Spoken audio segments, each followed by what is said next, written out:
Good afternoon.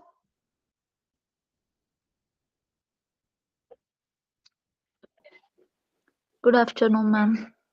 Okay. Okay, good afternoon.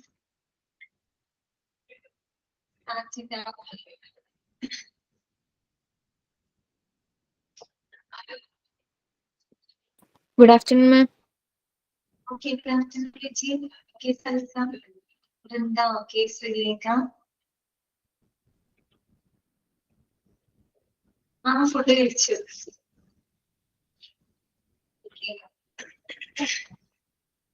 പിന്നെ എന്തൊക്കെയുണ്ട് വിശേഷങ്ങള്? അത് സംസാരിക്കില്ലേ?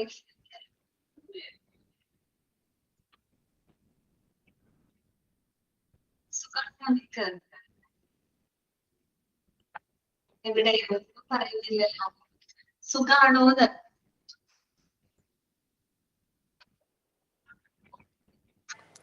Sugam. Sugana, sir. Good afternoon. എനിക്ക് സുഖാണ്.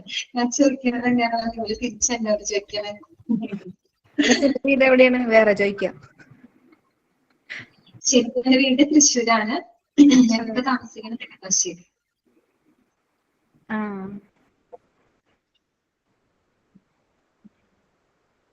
തൃശ്ശൂര് തലൂര് എന്ന് പറയുന്ന സ്ഥലത്താണ് എന്റെ വീട്. തലൂര്, തൃശ്ശൂര്. നമ്മുടെ പാലയത്തിലെ ടൗൺ പ്ലാസ ഒക്കെ കഴിഞ്ഞിട്ട് നെക്സ്റ്റ് സ്റ്റോപ്പ് അവിടെയാണ് എന്റെ ശരിക്കുള്ള വീട്. പിന്നെ കല്യാണം കഴിച്ച് കൊണ്ടുവന്നത് പെരുമ്പാവൂരിലാണ്. ഇപ്പൊ താമസിക്കുന്നത് നെടുമ്പാശ്ശേരി. എവിടെയാന്നാ പറഞ്ഞേ? തൃശ്ശൂര് തലൂര് എന്ന് പറയും. തലൂർ. കേട്ടിട്ടുണ്ടോ? ഓ, എന്റെ വീട് ഇരിങ്ങാലക്കുടയാ. ശരി. തല്ലൂര് എന്ന് പറയുന്നത് പാലയക്കര ടൗൺ പ്ലാസ ഇല്ലേ, അത് കഴിഞ്ഞിട്ട് അടുത്ത സ്റ്റോപ്പാണ് തല്ലൂര്.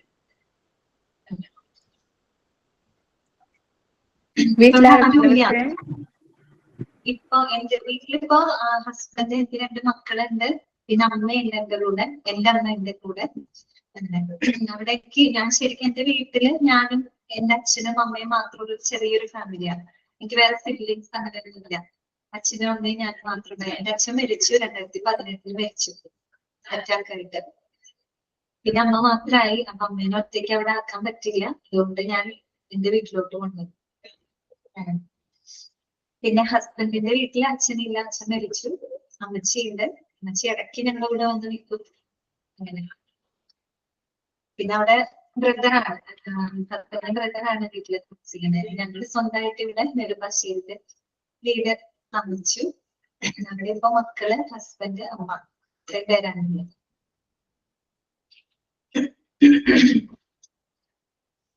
അമ്മ ആകസ്മികമായിട്ടാണ് വീട്ടിൽ വന്നത്. എന്ന് വെച്ചാൽ അച്ഛൻ പെട്ടെന്ന് മരിച്ചു. ഞാൻ എന്റെ 2ാമത്തെ കുഞ്ഞിന്റെ ഡെലിവറി സമയത്ത് വന്നതാണ്. 2ാമത്തെ ഡെലിവറിയുടെ സമയത്ത് വന്നതാണ്. അപ്പൊ 2ാമത് എനിക്കൊരു മോനാണ് ഉണ്ടായത്. മൂത്തത് മോളാണ്. 2ാമത്തെ മോൻ ഉണ്ടായി ഒരു 28 ദിവസം കഴിഞ്ഞു. 29ാമത്തെ ദിവസം അച്ഛൻ പെട്ടെന്ന് അറ്റാക്ക് വന്ന് മരിച്ചു. അങ്ങനെ പിന്നെ അത് കഴിഞ്ഞിപ്പോ അമ്മ ഒറ്റയ്ക്കായി. അമ്മേനെ ഇങ്ങോട്ട് കൊണ്ടുവന്നു. പിന്നെ അമ്മ ഭയങ്കര ഡെസ്പായി പോയി അച്ഛൻ മരിച്ചു കഴിഞ്ഞപ്പോഴേ. അപ്പൊ ഇങ്ങോട്ട് കൊണ്ടുവന്നു. അച്ഛൻ മരിക്കുമ്പോ അധികം പ്രായമില്ല, 50 വയസ്സ് പ്രായം ഉണ്ടായിരുന്നുള്ളൂ. പിന്നെ എന്ന് പറയുമ്പോൾ അച്ഛൻ ഭയങ്കര സ്മോക്കിംഗ് ഉള്ള ആളായിരുന്നു. എന്റെ അച്ഛനെ ഭയങ്കര സ്മോക്കിംഗ് ഉള്ള ഒരാളായിരുന്നു. അതുകൊണ്ടാണ് വേറെ അസുഖങ്ങളൊന്നും ഉണ്ടായിരുന്നില്ല. പക്ഷെ നല്ല സ്മോക്കിംഗ് ഉണ്ടായിരുന്ന ആളായിരുന്നു. അതുകൊണ്ട് തന്നെ അച്ഛന്റെ ലങ്സ് ഒക്കെ ഭയങ്കരമായിട്ട് ചുരുങ്ങിപ്പോയായിരുന്നു. ലാസ്റ്റ് ഒക്കെ ആയി കഴിഞ്ഞപ്പോഴേക്കും ശരിക്കൊരു ശ്വാസം മുട്ടലോ അങ്ങനെയൊക്കെ കുറെ ബുദ്ധിമുട്ടുകൾ ഉണ്ടായിരുന്നു. പക്ഷെ പെട്ടെന്നാണ് ആള് മരിച്ചത്. അങ്ങനെ പിന്നെ അമ്മ എന്റെ കൂടെ. അങ്ങനെയൊക്കെയാണ് വീട്ടിലെ വിശേഷങ്ങൾ. ശരി, അപ്പൊ നമുക്ക് ക്ലാസ് തുടങ്ങാം കേട്ടോ. ഓക്കെ. ഞാൻ പലപ്പോഴും വിചാരിക്കും നിങ്ങളുടെ ക്ലാസ്സില് ആരും മിണ്ടണില്ലല്ലോ എന്ന് ഞാൻ വിചാരിക്കാറുണ്ട്. ഞങ്ങൾ എന്തെങ്കിലും സംസാരിക്കാൻ വേണ്ടിയിട്ടാണ് ചോദിക്കുന്നത്. പിന്നെ നമ്മളെ സംബന്ധിച്ച് ഈ ക്ലാസ്സുകൾ എടുക്കുമ്പോൾ കോൾ മ്യൂട്ട് ചെയ്ത് തന്നെ ക്ലാസ് എടുക്കണം. കാര്യം കൂടുതൽ ആളുകൾ റെക്കോർഡഡ് ക്ലാസ് ആണല്ലോ കാണുന്നത്. അത് കുറച്ച് പേര് മാത്രമാണ് നമ്മുടെ ലൈവ് അറ്റൻഡ് ചെയ്യുന്നത്. മിക്കവാറും എല്ലാവരും റെക്കോർഡഡ് ക്ലാസ് ആണ്. റെക്കോർഡഡ് ക്ലാസ് കാണുന്ന ആളുകൾക്ക് നമ്മുടെ സംസാരം ഒരു ഡിസ്റ്റർബൻസ് ആയിട്ട് ഫീൽ ചെയ്യും. അതുകൊണ്ട് പിന്നെ നമ്മൾ എല്ലാവരും ഓൾ മ്യൂട്ട് ചെയ്തിട്ടാണ് ക്ലാസ് എടുക്കുന്നത്. അപ്പൊ പിന്നെ നമുക്ക് അധികം സംസാരിക്കാൻ അങ്ങനെയൊന്നും പറ്റാറില്ല. എങ്കിലും ചിലപ്പോ ഇപ്പൊ ഭയങ്കര ബോറിംഗ് ആയിട്ട് തോന്നും നമുക്ക് ക്ലാസ്. ഫുൾ ടൈം നമ്മളിങ്ങനെ റേഡിയോ പോലെ സംസാരിക്കുന്നു, നിങ്ങളെ കാണുന്നുമില്ല, അങ്ങനെ വരുമ്പോൾ നമുക്കൊരു ബോറിംഗ് തോന്നും. അതുകൊണ്ട് ഞാൻ ചോദിച്ചതാണ് കേട്ടോ. ഓക്കെ, ശരി. അപ്പൊ നമുക്ക് ക്ലാസ്സിലേക്ക് കിടക്കാം. അപ്പൊ നമ്മള് കഴിഞ്ഞ ക്ലാസ്സിൽ ഡയറ്ററി സർവീസസ് അല്ലെ, ഓക്കെ, ആ ഒരു ചാപ്റ്റർ ആണ് നമ്മൾ എടുത്തത്. അപ്പോ ആ ചാപ്റ്റർ വായിച്ചു നോക്കിയോ എല്ലാവരും? ചെറിയൊരു ചാപ്റ്റർ ആയിരുന്നു, എളുപ്പമുള്ള ചാപ്റ്റർ അല്ലേ ഇത്? ഓക്കെ, അപ്പൊ നമുക്ക് ഇന്ന് പുതിയൊരു ചാപ്റ്റർ തുടങ്ങാം കേട്ടോ. അപ്പൊ ഞാൻ ഓൾ മ്യൂട്ട് ചെയ്യാണ്.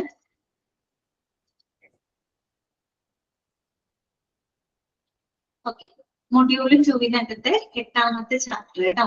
ചാപ്റ്റർ നമ്പർ 8, ഡയാലിസിസ് സർവീസസ് കേട്ടോ. Dialysis services. ഓക്കെ, അപ്പൊ നമുക്കറിയാം അല്ലെ എങ്ങനെയുള്ളവർക്കാണ് നമ്മൾ ഡയാലിസിസ് ചെയ്യുന്നത്? എല്ലാവർക്കും അറിയാവുന്ന കാര്യമാണ് അല്ലെ. കിഡ്നി പേഷ്യൻസിനാണ് നമ്മൾ ഡയാലിസിസ് ചെയ്യുന്നത്. അപ്പൊ നമുക്കറിയാം നമ്മുടെ ശരീരത്തിൽ ഒരു ജോഡി കിഡ്നി ഉണ്ട് അല്ലെ. ഓക്കെ, ഒരു ജോഡി കിഡ്നിയാണ് നമ്മുടെ ശരീരത്തിലുള്ളത്. നമ്മുടെ നട്ടെല്ലിന്റെ ഏകദേശം ഇരുവശത്തായിട്ടാണ് കിഡ്നി കാണപ്പെടുന്നത്. പിന്നെ കിഡ്നിയുടെ ഫങ്ഷൻസ് എന്തൊക്കെയാണ് നമ്മുടെ ശരീരത്തില്? എന്തൊക്കെ ഫങ്ഷൻസുകളാണ് കിഡ്നി നമ്മുടെ ശരീരത്തിൽ ചെയ്യുന്നത്? എന്തൊക്കെയാണ് നിങ്ങൾക്ക് അറിയുന്നുണ്ടാവും? അറിയാവുന്ന മെസ്സേജ് ചെയ്യാമോ? കിഡ്നിയുടെ ഫങ്ഷൻസ് എന്തൊക്കെയാണ്? പറഞ്ഞ കുഴപ്പമില്ല. ഓക്കെ വൃന്ദ, കറക്റ്റ് ആണ്. Purification of blood. നിങ്ങൾക്ക് അറിയാവുന്നതാണ് ഞാൻ ചോദിച്ചത്. സീജ, ഓക്കെ, കറക്റ്റ് ആണ്. Okay, Najeeva, purify blood. Okay, correct ആണ് കേട്ടോ.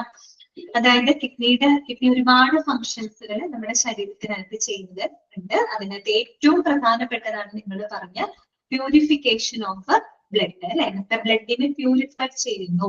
നമ്മുടെ ശരീരത്തിൽ ഉണ്ടാകുന്ന അധിക ദ്രാവകങ്ങള്, മാലിന്യങ്ങള്, ഇതിനെല്ലാം നീക്കം ചെയ്യുന്നത് കിഡ്നിയാണ് അല്ലെ.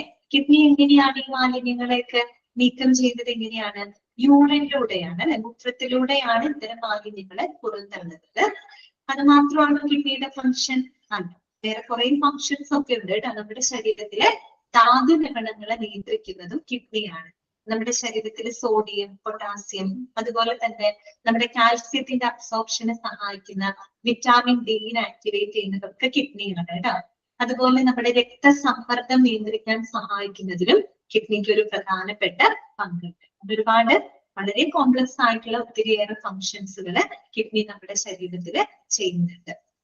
ഓക്കെ, അപ്പൊ പല കാരണങ്ങൾ കൊണ്ട് ചിലപ്പോ എന്താണ് പല രോഗാവസ്ഥകളുണ്ട്, അല്ലെങ്കിൽ മറ്റു പല സാഹചര്യങ്ങളും കൊണ്ട് ഇങ്ങനെയുള്ള കിഡ്നി ചിലപ്പോ ഭാഗികമായിട്ട് അല്ലെങ്കിൽ ചിലപ്പോഴൊക്കെ പൂർണ്ണമായിട്ട് എന്ത് സംഭവിക്കും? പ്രവർത്തനരഹിതമാവും അല്ലെ. അപ്പൊ അങ്ങനെയുള്ള കിഡ്നിക്ക് നമ്മുടെ ശരീരത്തിൽ ഉണ്ടാകുന്ന അധിക മാലിന്യങ്ങള്, ദ്രാവകങ്ങള്, അതിനെയൊക്കെ നീക്കം ചെയ്യാനായിട്ട് സാധിക്കാതെ വരും. അപ്പൊ അത്തരം സന്ദർഭങ്ങളില് നമ്മൾ ചികിത്സാ രംഗത്ത് ഉപയോഗിക്കുന്ന അല്ലെ കിഡ്നിയുടെ ഫങ്ഷൻസ്, കിഡ്നിയുടെ ആ ഒരു ഫങ്ഷൻസ് ചെയ്യുന്നതിന് നമ്മൾ ഇവിടെ ചികിത്സാ രംഗത്ത് ഉപയോഗിക്കുന്ന ഒരു പ്രോസസ് ആണ് ഡയാലിസിസ് എന്ന് പറയുന്നത്. എല്ലാവർക്കും അറിയാവുന്ന ഒരു കാര്യമാണ് അല്ലെ. അപ്പൊ ചുരുക്കി പറഞ്ഞാല് എന്താണ് ശരിക്കും ഡയാലിസിസിൽ നടക്കുന്നത്? നമ്മുടെ ശരീരത്തില് കിഡ്നി ചെയ്യുന്ന സ്വാഭാവിക പ്രവർത്തനങ്ങളെ നമ്മൾ കുറച്ച് യന്ത്രങ്ങളും മറ്റു പല ഉപകരണങ്ങളൊക്കെ ഉപയോഗിച്ച് വളരെ ശ്രദ്ധയോടുകൂടി അല്ലെ നമ്മൾ ഒരു മുറിയിൽ വെച്ച് നടത്തുന്ന ഒരു പ്രോസസ് ആണ് എന്ത്? ഡയാലിസിസ് എന്ന് പറയുന്നത് കേട്ടോ. കിഡ്നി ചെയ്യുന്ന ഫങ്ഷൻസിനെ നമ്മൾ എന്ത് ചെയ്യുന്നു? ചെറിയ യന്ത്രങ്ങളും ഉപകരണങ്ങളൊക്കെ ഉപയോഗിച്ച് വളരെ ശ്രദ്ധിച്ച് നമ്മളൊരു ശ്രദ്ധയോടെ അല്ലെ സൂക്ഷ്മമായിട്ട് നമ്മുടെ ഒരു റൂമില് ചെയ്യുന്ന ആ ഒരു പ്രോസസ് ആണ് എന്ത്? ഡയാലിസിസ് എന്ന് പറയുന്നത് കേട്ടോ. പിന്നെ ഇപ്പൊ ഒരുപാട് ആളുകൾക്ക് ഒരു കിഡ്നി മതിയാവും ജീവിക്കാനായിട്ട്. പക്ഷെ എങ്കിലും കിഡ്നി തകരാറുകളുള്ള ഒരുപാട് ആളുകൾ ഇന്നിപ്പോ അല്ലെ ഒത്തിരി ആളുകളുണ്ട്. അപ്പൊ ഇന്ന് ഒരുപാട് ആളുകൾ ഈ ഡയാലിസിസ് സേവനങ്ങൾ എടുക്കുന്ന ആളുകളാണ് കേട്ടോ. ഓക്കെ, അപ്പൊ ഇതൊക്കെ നമുക്ക് എന്താണ് അറിയാവുന്ന കാര്യങ്ങളാണ് അല്ലെ. ആ ഒരു ഡയാലിസിസ് സർവീസസിനെ പറ്റിയിട്ടാണ് നമ്മൾ ഈ ഒരു ചാപ്റ്ററിനകത്ത് പഠിക്കുന്നത് കേട്ടോ.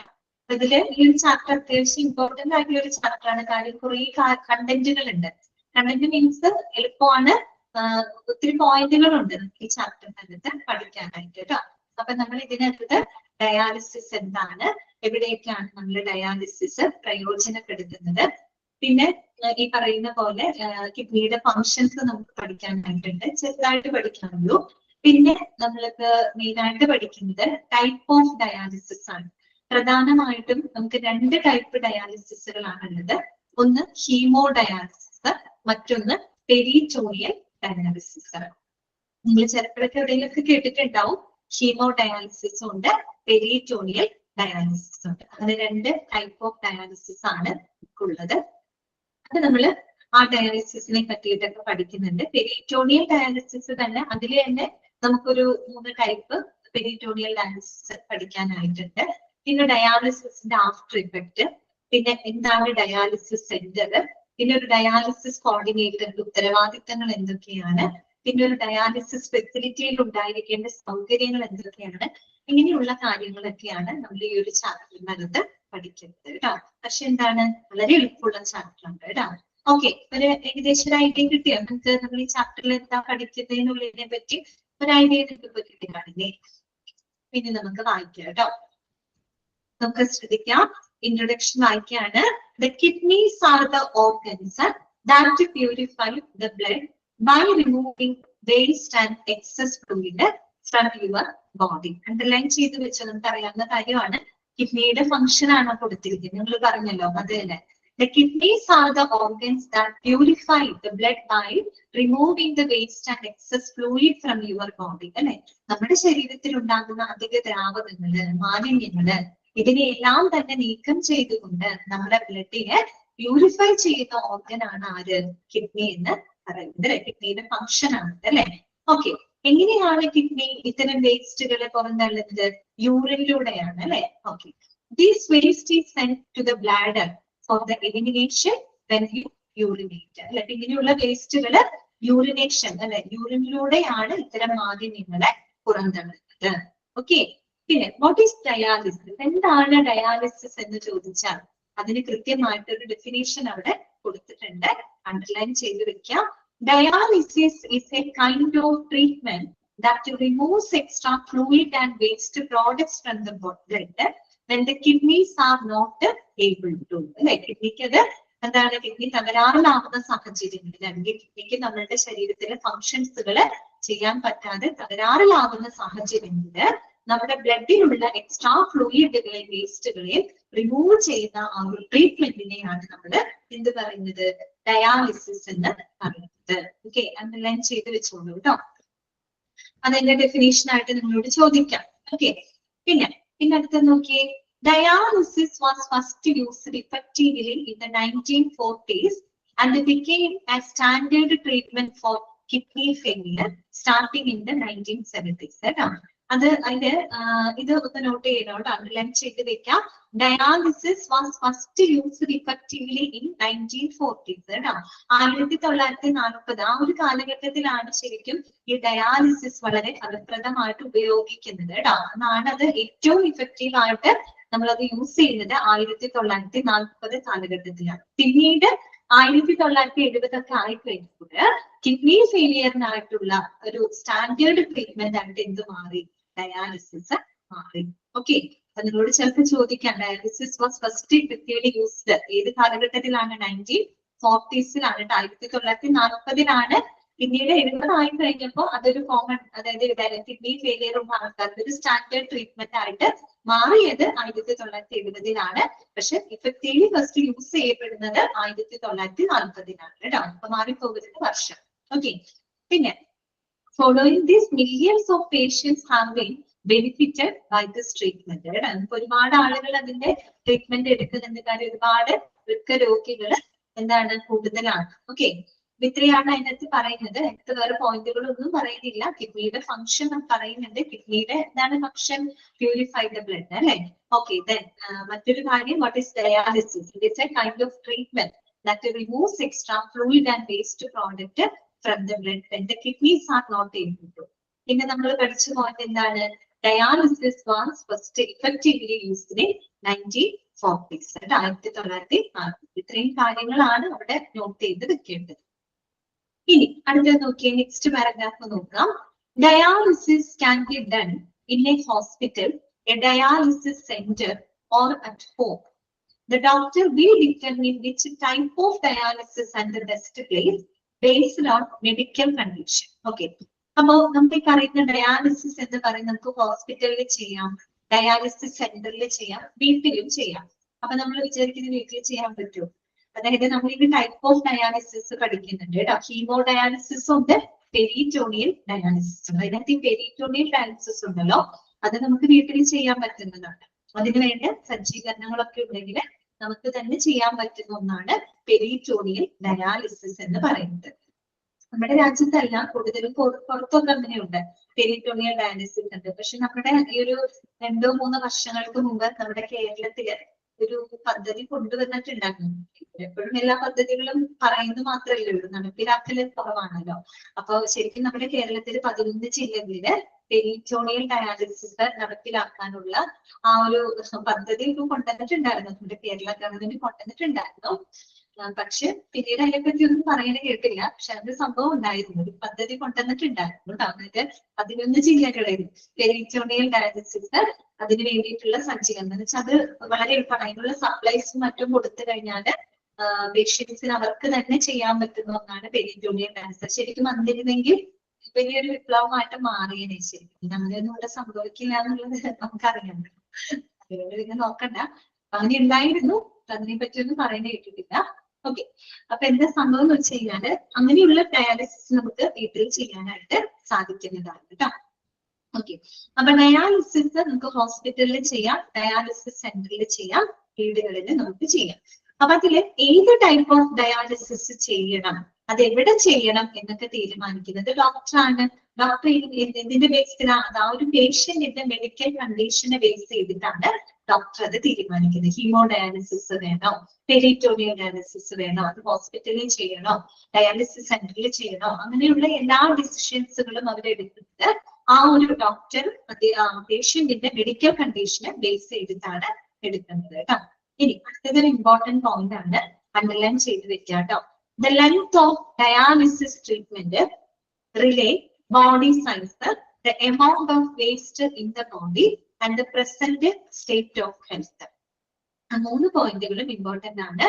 The length of dialysis treatment relate body size കേട്ടോ. അതായത് ഒരു ഡയാലിസിസ് ട്രീറ്റ്മെന്റിന്റെ ആ ഒരു എന്താ പറയാ മീൻസ് അതിന്റെ ഒരു ഡ്യൂറേഷൻ, ആ ഒരു ട്രീറ്റ്മെന്റിന്റെ ലെങ്ത് എന്ന് പറയുന്നത് പ്രധാനമായിട്ടും 3 കാര്യങ്ങൾ ഡിപ്പെൻഡ് ചെയ്തിട്ടാണ് ഇരിക്കുന്നത്. ആ 3 കാര്യങ്ങൾ ഏതൊക്കെയാണ് നോട്ട് ചെയ്യുന്നത്. ഫസ്റ്റ് വൺ എന്താണ്, ബോഡി സൈസ് ആണ്. Body size. രണ്ടാമത്തത് amount of waste in the body, നമ്മുടെ ശരീരത്തിലുള്ള വേസ്റ്റിന്റെ അളവ്. ഓക്കെ, ദെൻ മൂന്നാമത് പറയുന്നത് present state of the health. ഈ 3 കാര്യങ്ങളെ ബേസ് ചെയ്തിട്ടാണ് നമ്മളൊരു ഡയാലിസിസ് ട്രീറ്റ്മെന്റിന്റെ ലെങ്ത് തീരുമാനിക്കുന്നത്. ഇത്ര ഡ്യൂറേഷൻ വരുമെന്ന് തീരുമാനിക്കുന്നത് ഈ 3 കാര്യങ്ങളെ ബേസ് ചെയ്തിട്ടാണ്. ബോഡി സൈസ് ഒന്ന് ആലോചിച്ചിട്ട്, ഇപ്പൊ ബോഡി സൈസ് കൂടുകയാണെങ്കിൽ സ്വാഭാവികമായിട്ട് അവരുടെ ഫ്ലൂയിഡ് ലെവൽ കൂടുതലായിരിക്കും അല്ലെ. ശരി, ബോഡിയുടെ സൈസ് കൂടുന്നതിനനുസരിച്ച് ഫ്ലൂയിഡ് ലെവൽ കൂടുതലായിരിക്കും. ചിലപ്പോൾ അതിനനുസരിച്ച് നമുക്ക് ചിലപ്പോൾ കൂടുതൽ തവണ നമുക്ക് ഡയാലിസിസ് ചെയ്യേണ്ടതായിട്ട് വന്നേക്കാം. ഓക്കെ, അതുപോലെ തന്നെ മറ്റൊരു കാര്യം amount of waste in the ബോഡിയാണ്. നമ്മുടെ ശരീരത്തിലുള്ള എന്താണ് വേസ്റ്റിന്റെ അളവ് അല്ലെ. വേസ്റ്റിന്റെ അളവ് കൂടുകയാണെങ്കിൽ, കൂടുതൽ വേസ്റ്റ് അല്ലെ അങ്ങനെ ഉണ്ടെങ്കിൽ തീർച്ചയായിട്ടും നമുക്ക് ഡയാലിസിസ് റിപ്പീറ്റ് ആയിട്ട് ചിലപ്പോൾ ചെയ്യേണ്ടതായിട്ട് വരും. കുറവാണെങ്കിൽ അതിനനുസരിച്ച് അല്ലെ. പിന്നെ എന്താണ് present state of the health, രോഗിയുടെ ആ ഒരു ഹെൽത്ത് കണ്ടീഷൻ. ഇപ്പൊ ചില രോഗികൾ വളരെ ക്രിട്ടിക്കൽ ആയിട്ടുള്ള രോഗികളൊക്കെ ആണെങ്കിൽ നമുക്ക് ചിലപ്പോൾ ഒറ്റ സ്ട്രെച്ചിലൊന്നും ഡയാലിസിസ് ചെയ്യാൻ പറ്റിയെന്ന് വരില്ല. എന്നുവെച്ചാൽ ഒരു റെഗുലർ ഡയാലിസിസ് ഒരു പക്ഷെ അവരുടെ ബോഡിക്ക് ടോളറേറ്റ് ചെയ്യാനായിട്ട് പറ്റില്ല. അപ്പൊ അങ്ങനെയുള്ള സന്ദർഭങ്ങളിൽ ചിലപ്പോൾ കൂടുതൽ സമയം എടുത്ത് വളരെ സാവകാശത്തിലൊക്കെ ഡയാലിസിസ് ചെയ്യാനായിട്ട് പറ്റുള്ളൂ. അപ്പൊ അതിന്റെ ലെങ്ത് കൂടുതലായിരിക്കും, ഡ്യൂറേഷൻ കൂടുതലായിരിക്കും. അതേസമയം ചിലപ്പോൾ അത്യാവശ്യം ഒരു സ്റ്റേബിൾ കണ്ടീഷൻ ആണ്, കുഴപ്പമില്ലാത്തൊരു സ്റ്റേബിൾ കണ്ടീഷൻ ഉള്ളൊരു പേഷ്യന്റ് ആണെങ്കിൽ ഒരു പക്ഷെ അവർക്ക് ഡയാലിസിസിന് അധികം സമയം എടുക്കില്ല അല്ലെ. അപ്പൊ അത് അതിനെയും ആശ്രയിച്ചിരിക്കുന്നതാണ്. അപ്പൊ ഈ 3 പോയിന്റുകൾ നിങ്ങൾ ഓർത്ത് വെക്കുക. The length of dialysis that depends on body size, then amount of waste in the body, മൂന്നാമത്തെ എന്താണ് present state of the health. ഈ 3 കാര്യങ്ങളെ ഡിപ്പെൻഡ് ചെയ്താണ് ഇരിക്കുന്നത്. ഇത്രയും കാര്യങ്ങളാണ് ഇൻട്രൊഡക്ഷന് മനസ്സിലാക്കുന്നത്. ഓക്കെ, ഇപ്പൊ എന്തൊക്കെ പോയിന്റ് പഠിച്ചു? ഡയാലിസിസ് എന്താണെന്ന് പഠിച്ചു, കിഡ്നിയുടെ ഫംഗ്ഷൻ പഠിച്ചു. ഡയാലിസിസ് ഇഫക്റ്റീവ്ലി യൂസ് ചെയ്തത് 1940-ലാണ്. പിന്നെ നമ്മൾ പറഞ്ഞത് എന്തൊക്കെ അല്ലെ ഒരു ലെങ്ത് ഓഫ് ഡയാലിസിസ് എന്തിനെയൊക്കെ ഡിപ്പെൻഡ് ചെയ്തിരിക്കുന്നു, ആ ഒരു 3 ഫാക്ടേഴ്സ് നമ്മൾ പരിചയപ്പെട്ടു. ഓക്കെ, ജസ്റ്റ് ഒന്ന് വായിച്ചു നോക്കി, ഇൻട്രൊഡക്ഷൻ ഒന്ന് വായിച്ചു നോക്കി.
വായിച്ചോക്കില്ലേ?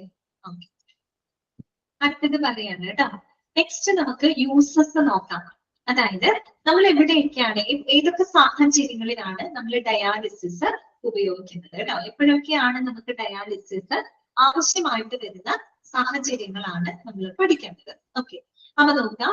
Dialysis is beneficial for the two different situations കേട്ടോ. രണ്ട് വ്യത്യസ്ത സാഹചര്യങ്ങളിലാണ് നമ്മൾ എന്ത് ഉപയോഗിക്കുന്നത്, പൊതുവെ ഡയാലിസിസ് ഉപയോഗിക്കുന്നത്. ഇതൊക്കെയാണ് നോക്കാം. ഒന്നാമത്തത്, dialysis may be used for the patients who have recent lost kidney functions. ആ റീസെന്റ് ലോസ്റ്റ് കിഡ്നി ഫങ്ഷൻസ് എന്നുള്ളത് ഒന്ന് അണ്ടർലൈൻ ചെയ്ത് വെക്കാം കേട്ടോ. ആ ഒരു കണ്ടീഷന് നമ്മൾ എന്താ പറയാന്നറിയോ? അക്യൂട്ട് റീനൽ ഫെയിലിയർ എന്നാണ് പറയുന്നത്. Acute renal failure. റീനൽ എന്ന വാക്ക് കിഡ്നി ആയിട്ട് ബന്ധപ്പെട്ടതാണ് കേട്ടോ. റീനൽ എന്ന് കേട്ട് കഴിഞ്ഞാൽ റീനൽ റീപ്ലേസ്മെന്റ് തെറാപ്പി. ഓക്കെ, എന്നൊക്കെ കേട്ട റീനൽ എന്ന വാക്ക് കിഡ്നിയുമായിട്ട് റിലേറ്റഡ് ആണ് കേട്ടോ. നമ്മൾ മെഡിക്കൽ ടെർമിനോളജിയിലൊക്കെ പഠിക്കുന്നുണ്ട്. So dialysis may be used for patients who have recently lost kidney function. അതായത് റീസെന്റ് ആയിട്ട്, റീസെന്റ് മീൻസ് പെട്ടെന്ന് ഉണ്ടാകുന്നതാണ് അർത്ഥം കേട്ടോ. റീസെന്റ് ആയിട്ട് എന്ന് പറയുന്നത് എന്താണ്? പെട്ടെന്ന് ഉണ്ടാകുന്ന കിഡ്നി തകരാറുകൾ വരുന്ന സാഹചര്യങ്ങൾ. അങ്ങനെ വരുന്ന ആ ഒരു കണ്ടീഷനെ നമ്മൾ എന്താ പറയാന്നറിയോ? അക്യൂട്ട് റീനൽ ഫെയിലിയർ എന്നാണ് പറയാം. ARF കേട്ടോ. ARF അഥവാ അക്യൂട്ട് റീനൽ ഫെയിലിയർ. ഒരു കാര്യം കൂടെ പറയട്ടെ, നമ്മൾ ഈ ചാപ്റ്റർ പഠിക്കുന്ന സമയത്ത് ഒരുപാട് ഷോർട്ട് ഫോംസുകൾ വരുന്നുണ്ട് കേട്ടോ. അപ്പൊ short forms means short form വരുമ്പോൾ അതൊക്കെ നോട്ട് ചെയ്ത് വെക്കണം. ചിലപ്പോൾ ക്വസ്റ്റ്യൻ പേപ്പറിൽ ഷോർട്ട് ഫോം ആയിട്ടായിരിക്കും തരുന്നത് കേട്ടോ. അപ്പൊ ആദ്യത്തെ ഷോർട്ട് ഫോം ആണ് നമ്മളിപ്പോ ഈ പഠിച്ചത്, അക്യൂട്ട് റീനൽ ഫെയിലിയർ കേട്ടോ. ARF കേട്ടോ, അക്യൂട്ട് റീനൽ ഫെയിലിയർ. ഓക്കെ, അപ്പൊ എന്താണ് അക്യൂട്ട് റീനൽ ഫെയിലിയർ എന്ന് പറഞ്ഞാൽ? It is the condition in which the patients who have recently lost kidney function. രണ്ടും ശ്രദ്ധിക്കുന്നു കേട്ടോ. അതായത് റീസെന്റ് ആയിട്ട് അല്ലെങ്കിൽ പെട്ടെന്ന് ഉണ്ടാകുന്ന വൃക്ക തകരാറ്, വൃക്കനാശം, അതിനെയാണ് നമ്മൾ അക്യൂട്ട് റീനൽ ഫെയിലിയർ എന്ന് പറയുന്നത്. അപ്പൊ അങ്ങനെയുള്ള സാഹചര്യങ്ങളിൽ നമ്മൾ എന്ത് ഉപയോഗിക്കുന്നുണ്ട്? ഡയാലിസിസ് ഉപയോഗിക്കാറുണ്ട്. ഓക്കെ, അതാണ് അക്യൂട്ട് റീനൽ ഫെയിലിയർ. എന്താണ് അക്യൂട്ട് റീനൽ ഫെയിലിയർ എന്ന് ചോദിച്ചാൽ അറിയണം കേട്ടോ. രണ്ടാമത്തെ കണ്ടീഷൻ നോക്കിയേ. Used for patients who have permanently lost the kidney functions. Permanently lost the kidney functions. അങ്ങനെ, അതായത് ശാശ്വതമായിട്ട് എന്താണ് കിഡ്നി തകരാറിലായിട്ടുള്ള സാഹചര്യങ്ങളിലും പേഷ്യൻസിന് എന്ത് ഉപയോഗിക്കുന്നുണ്ട്? ഡയാലിസിസ് ഉപയോഗപ്പെടുത്തുന്നുണ്ട്. അങ്ങനെ ഈ പറയുന്ന പെർമനന്റ് ആയിട്ട് കിഡ്നി ഫങ്ഷൻസ് ലോസ്റ്റ് ആവുന്ന ആ ഒരു കണ്ടീഷൻ നമ്മൾ എന്ത് പറയും? Chronic or end stage renal failure. എന്താണ് പറയാ? Chronic or end stage renal failure എന്നാണ് പറയുന്നത് കേട്ടോ. Chronic or end stage renal failure. രണ്ട് സാഹചര്യങ്ങൾ മനസ്സിലായല്ലോ. അപ്പൊ ഒന്ന് ARF ആണ്, acute renal failure. Acute renal failure means is the condition in which the patients എന്താണ് have recently lost the kidney function. That is called acute renal failure. Then chronic അഥവാ end stage renal failure എന്ന് പറഞ്ഞാൽ എന്താണ്? The condition in which the patients who have permanently lost the kidney function. ഈ രണ്ട് വ്യത്യസ്ത സാഹചര്യങ്ങളിലാണ് നമ്മൾ എന്ത് ഉപയോഗപ്പെടുത്തുന്നത്? ഡയാലിസിസ് ഉപയോഗിക്കുന്നത്. ഈ പറഞ്ഞ കാര്യങ്ങളുടെ എക്സ്പ്ലനേഷൻ ആണ് അടുത്ത രണ്ട് പാരഗ്രാഫിലായിട്ട് കൊടുത്തിരിക്കുന്നത് കേട്ടോ. അപ്പൊ നോക്കിയേ, അക്യൂട്ട് കിഡ്നി ഇഞ്ചുറി അഥവാ AKI അത് തന്നെയാണ് ARF കേട്ടോ. നമ്മൾ പറഞ്ഞില്ല അക്യൂട്ട് റീനൽ ഫെയിലിയർ, അത് തന്നെയാണ് എന്ത്? Acute kidney injury AKI. അപ്പൊ രണ്ടാമത്തെ കിട്ടിയില്ലേ നിങ്ങൾക്ക്? AKI കേട്ടോ, acute kidney injury. That is എന്താ ARF തന്നെയാണ് കേട്ടോ. നോക്കാം, a sudden episode of kidney failure or kidney damage. പെട്ടെന്ന് ഉണ്ടാകുന്ന ഒരു വൃക്ക തകരാറ് അല്ലെങ്കിൽ വൃക്കനാശം, ആ ഒരു കണ്ടീഷനെയാണ് നമ്മൾ അക്യൂട്ട് കിഡ്നി ഇഞ്ചുറി എന്ന് പറയുന്നത്. That happens within a few hours or days. കണ്ടത് ചിലപ്പോൾ ഏതാനും ദിവസങ്ങൾക്കുള്ളിൽ, ചിലപ്പോൾ ഏതാനും മണിക്കൂറുകൾക്കുള്ളിൽ അങ്ങനെയൊക്കെ സംഭവിക്കുന്നതാണ് എന്ത്? അക്യൂട്ട് കിഡ്നി ഇഞ്ചുറി എന്ന് പറയുന്നത് കേട്ടോ. പിന്നെ ഇത് എവിടെയാണ് ട്രീറ്റ് ചെയ്യുന്നത് നോക്കി. AKI is normally treated in a hospital setting with intravenous fluids. That means given through the vein. IV ആയിട്ട്, അതായത് IV ഫെസിലിറ്റികളുള്ള ഒരു ഹോസ്പിറ്റൽ സെറ്റിംഗ്സിലായിരിക്കും നമ്മൾ പൊതുവെ ഈ പറയുന്ന ഇങ്ങനെയുള്ള കണ്ടീഷനെ നമ്മൾ ട്രീറ്റ് ചെയ്യുന്നത് കേട്ടോ. IV മീൻസ് ഇൻട്രാവെനസ് എന്നുള്ള അർത്ഥമാണ്. ദാറ്റ് മീൻസ് നമ്മൾ fluid is directly inserted into the vein. എന്തിനു വേണ്ടിയിട്ടാണെന്ന് അറിയോ? To treat the dehydration, to replace the salt, sugar, ഇതൊക്കെ അതായത് ബ്ലഡിലുള്ള അങ്ങനെയുള്ള സോൾട്ട് മറ്റു ധാതുലവണങ്ങളൊക്കെ റീപ്ലേസ് ചെയ്യാനും അതുപോലെ തന്നെ ഡീഹൈഡ്രേഷൻ ട്രീറ്റ് ചെയ്യാനൊക്കെ നമ്മൾ ഫ്ലൂയിഡ് നേരിട്ട് നമ്മുടെ വെയിനിലോട്ട് ഇൻസേർട്ട് ചെയ്ത് വിടുകയാണ്. അപ്പൊ അങ്ങനെയുള്ള IV fluid settings, IV fluid ഫെസിലിറ്റികൾ, അങ്ങനെ സൗകര്യങ്ങളുള്ള ഒരു ഹോസ്പിറ്റൽ സെറ്റിംഗിലാണ് പൊതുവെ നമ്മൾ AKI ട്രീറ്റ്മെന്റ് കൊടുക്കുന്നത് കേട്ടോ. അതെല്ലാ ഒട്ടുമിക്ക ഹോസ്പിറ്റലുകളിലും ഉള്ള ഒരു ഫെസിലിറ്റി തന്നെയാണ്. ഓക്കെ, പിന്നെ അടുത്ത എന്താണ്? In critical cases dialysis may also be necessary four A short time till the kidneys get better. പെട്ടെന്ന് ഉണ്ടാകുന്നതാണെങ്കിലും അത് വളരെ ക്രിട്ടിക്കൽ ആയിട്ടുള്ള സാഹചര്യമാണെങ്കിൽ ചിലപ്പോൾ ഡയാലിസിസ് ആവശ്യമായിട്ട് വരും.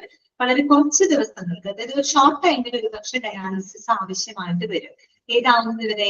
till the kidneys get better കേട്ടോ. അതായത് കിഡ്നി ഒന്ന് ബെറ്റർ ആവുന്നത് വരെ ചിലപ്പോൾ ഒരു ചെറിയൊരു കാലയളവ് വരെ നമുക്ക് അവിടെ ഡയാലിസിസ് ഉപയോഗിക്കേണ്ടതായിട്ട് വരും. ഓക്കെ, ക്ലിയർ ആയോ പറഞ്ഞത്? അപ്പൊ അക്യൂട്ട് കിഡ്നി ഇഞ്ചുറി എന്ന് പറഞ്ഞിട്ട് started episode of A kidney failure of kidney damage ആണ്. അത് ഏതാനും ദിവസങ്ങൾക്കുള്ളിലോ അല്ലെങ്കിൽ മണിക്കൂറുകൾക്കുള്ളിലോ ഒക്കെ സംഭവിക്കുന്നതാണ്. ഇതിന് പൊതുവെ നമ്മൾ IV ഫെസിലിറ്റികളുള്ള IV ഫ്ലൂയിഡ് ഫെസിലിറ്റികളുള്ള ഹോസ്പിറ്റലിലാണ് നമ്മൾ ഇങ്ങനെ ഒരു ട്രീറ്റ്മെന്റ് കൊടുക്കുന്നത്. ചില സാഹചര്യങ്ങൾ ക്രിട്ടിക്കൽ കേസ് ഒക്കെ ആണെങ്കിൽ കുറച്ച് നാളുകളിലേക്ക് നമുക്ക് ഒരു ഡയാലിസിസ് ആവശ്യമായിട്ട് വരും, കിഡ്നി ബെറ്റർ ആവുന്നത് വരെ. ഇനി എന്താണെന്ന് വെച്ചാൽ ഇത് നമുക്ക് വേണമെങ്കിൽ റിവേഴ്സിബിൾ ആണെന്ന് പറയാം. അക്യൂട്ട് കിഡ്നി ഇഞ്ചുറി പറഞ്ഞ ഒരു കണ്ടീഷൻ റിവേഴ്സിബിൾ ആണെന്ന് പറയാം. എന്തുകൊണ്ടാന്ന് വെച്ചാല് അത് പെട്ടെന്ന് ഉണ്ടാകുന്ന വൃക്കധാരണം. അപ്പൊ അതിന്റെ കാരണം എന്താണെന്നുള്ളത് കറക്റ്റ് ഡയഗ്നൈസ് ചെയ്ത് അതിന് ട്രീറ്റ്മെന്റ് കൊടുത്തു കഴിഞ്ഞാല് നമുക്ക് ആ കിഡ്നിയുടെ കുറെ കൂടെ ബെറ്റർ ആക്കാൻ പറ്റും. അതായത് ഒരു നോർമൽ ലെവലിലോട്ട് കൊണ്ടുവരാനായിട്ട് സാധിക്കും. അതുകൊണ്ട് അതൊരു റിവേഴ്സിബിൾ ആണ്. അങ്ങോട്ട് പ്രശ്നത്തിന് വന്നാലും തിരിച്ച് നമുക്ക് നോർമലിലേക്ക് പോകാൻ പറ്റും. അതുകൊണ്ട് അതൊരു റിവേഴ്സിബിൾ ആണെന്ന് വേണമെങ്കിൽ നമുക്ക് പറയാം. ഓക്കെ, പക്ഷെ രണ്ടാമത്തെ സാഹചര്യം അങ്ങനെയല്ല കേട്ടോ. അതാണ് നെക്സ്റ്റ് പറയുന്നത് കിഡ്നി ഫെയിലിയർ. നമ്മൾ നേരത്തെ പറഞ്ഞില്ലേ chronic end stage renal failure എന്ന് പറയും കേട്ടോ. അതിന് നമ്മൾ ESKD എന്നാണ് ഷോർട്ട് ആക്കി പറയാം. എൻഡ് സ്റ്റേജ് കിഡ്നി ഡിസീസ് എന്നാണ് കേട്ടോ പറയാം. ഇതാണ് ESKD, end stage kidney disease. അപ്പൊ നമ്മൾ ARF അക്യൂട്ട് റീനൽ ഫെയിലിയർ, അത് തന്നെയാണ് AKA acute kidney injury, ESKD കേട്ടോ, എൻഡ് സ്റ്റേജ് കിഡ്നി ഡിസീസ്. അതെന്താന്ന് നോക്കാം. As per National Kidney Foundation, end-stage kidney failure happens when the kidneys are functioning at only 10 to 15% of their normal function. ഒന്ന് underline ചെയ്ത് വെക്കാം. 10 to 15% end stage ആണ്. അതായത് ഒരു കിഡ്നിയുടെ പ്രവർത്തനം 10 to 15% കുറയുന്ന ആ ഒരു അവസ്ഥയാണ് ശരിക്കും എൻഡ് സ്റ്റേജ് കിഡ്നി ഫെയിലിയർ. നമുക്ക് കേൾക്കുമ്പോൾ തന്നെ അറിയാമല്ലോ, ഒട്ടും പ്രവർത്തിക്കാത്തൊരവസ്ഥയാണ് അല്ലെ. 10 to 15% ഒരു കിഡ്നിയുടെ പ്രവർത്തനം ചുരുങ്ങി പോവുക എന്ന് പറഞ്ഞു കഴിഞ്ഞാൽ എന്താണ് ശരിക്കും എൻഡ് സ്റ്റേജ് കിഡ്നി ഫെയിലിയറിനെയാണ് സൂചിപ്പിക്കുന്നത് കേട്ടോ, according to the National Kidney Foundation. ചിലപ്പോൾ ചോദിക്കാം എത്ര ശതമാനം കുറയുമ്പോഴാണ് ഒരു എൻഡ് സ്റ്റേജ് കിഡ്നി ഫെയിലിയർ ആയിട്ട് കണക്കാക്കുന്നത് എന്ന് ചോദിച്ചാൽ 10 to 15% നമ്മൾ ടെക്സ്റ്റിലാണ് കൊടുത്തിട്ടുണ്ട്. At this stage, the kidneys will not be able to keep you alive without extra help. This is known as end stage kidney disease. കാരണം ആ ഒരു സിറ്റുവേഷനില് കിഡ്നിക്ക് ഒരു എക്സ്ട്രാ സപ്പോർട്ട് ഇല്ലാതെ ഒരിക്കലും എന്ത് ചെയ്യാൻ പറ്റില്ല, നിലനിൽക്കാൻ പറ്റില്ല, ജീവൻ നിലനിർത്താനായിട്ട് പറ്റില്ല. കാരണം ഒരു എക്സ്ട്രാ സപ്പോർട്ട് വേണം. അപ്പൊ ആ ഒരു കണ്ടീഷനാണ് എൻഡ് സ്റ്റേജ് ആയി അല്ലെ, എൻഡ് സ്റ്റേജ് കിഡ്നി ഡിസീസ് അഥവാ ESKD എന്ന് പറയുന്നത്.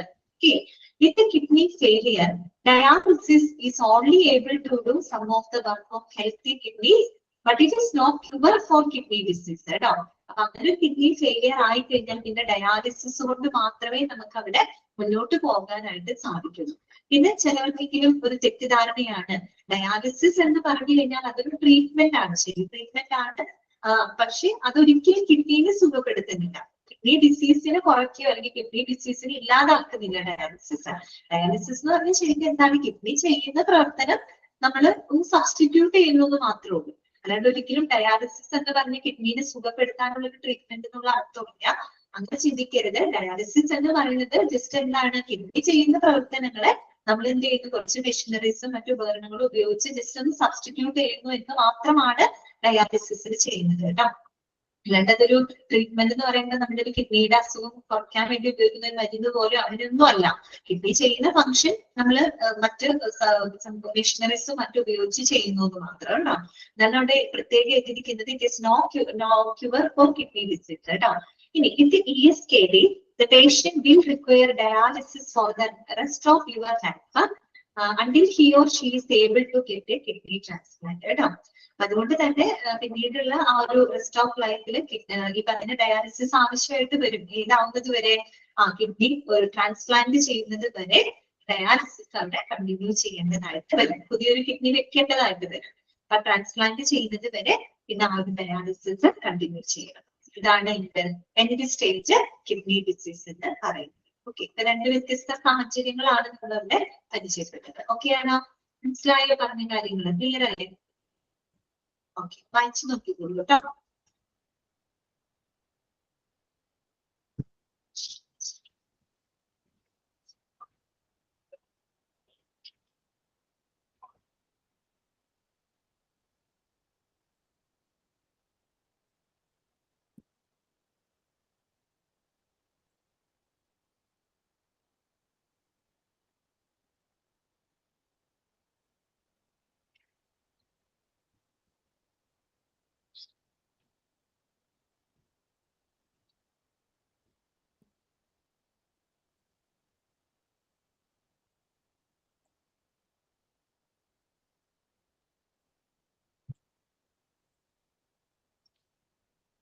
ഓക്കെ എന്നല്ല, അടുത്തത് പറയാം കേട്ടോ. നെക്സ്റ്റ് നമുക്ക് നോക്കാനുള്ളത് ഹൗ ഇറ്റ് വർക്ക്സ്, എങ്ങനെ പ്രവർത്തിക്കുന്നു. അവിടെ പറയുന്ന വേറൊന്നുമല്ല, കിഡ്നിയുടെ ഫങ്ഷൻസ് ആണ് അവിടെ പഠിക്കുന്നത് കേട്ടോ. കിഡ്നി എന്തൊക്കെ ഫങ്ഷൻസുകളാണ് നമ്മുടെ ശരീരത്തിനകത്ത് ചെയ്യുന്നത്. ഓക്കെ, അപ്പോ ആ ഫങ്ഷൻസ് ആര് സബ്സ്റ്റിറ്റ്യൂട്ട് ചെയ്യുന്നു?